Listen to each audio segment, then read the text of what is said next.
There's a new development that really takes me into a whole new level of excitement, which is mental training for mindfulness. Mindfulness is paying attention on purpose, in the moment, non-judgmentally. One of the CEOs I coach, he said, my most valuable time is when I'm staring out the window. Fear is one of the great blocks to success at all levels with all people. To become a great leader and to become more of a master of your fears, step one is to embrace your fear. Step two is disidentify with your fear. Understand it's not you, you are not it. The third is to understand what is your worst case scenario, and can you accept it and come to peace with it so you can set it aside so you're not focused on it. And the fourth is looking at that worst case scenario for a second, how realistic is it that that's actually going to happen? And it's usually closer to zero than we think. And as we realize it's close to zero, it's much easier to come to peace with it. Get comfortable being uncomfortable. This is a great differentiator. Can you imagine an athlete who never trained into discomfort? If an athlete doesn't train discomfort, are they going to get bigger, faster, stronger? If you're a leader and you're not doing things that make you uncomfortable, are you going to become a better leader? Are you going to learn how to work with your people better? Are you going to learn how to lead better?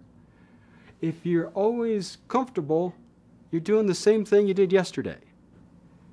If you're doing the same thing you did yesterday, that may be good, but it also may not be taking you into the future, and you may not be getting better. To find a mindful state, there's a variety of ways. One is you can actually use physical activity.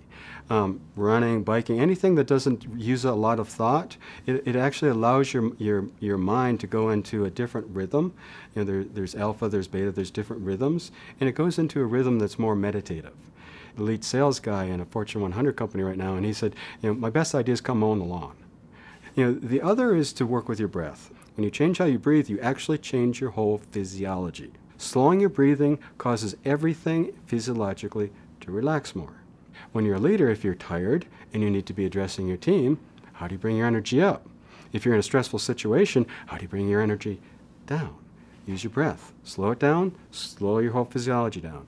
Excite your breath, excite your whole physiology. When you do experience stress, and you're going to, it's just part of being human, and the imperfection of us being human, there's many things you can do in the moment. When you're in the moment and something happens, is you have to first of all notice your reaction. Go back to what were the thoughts that created it.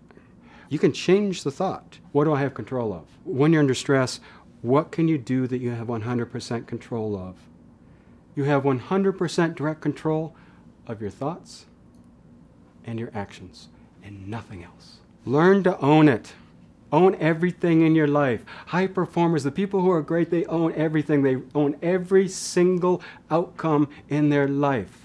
They never point around. They may be part of a team. They may be leading a team. They don't point out there. They always point here and go, what do I need to do differently? No blaming, no complaining, no excuses.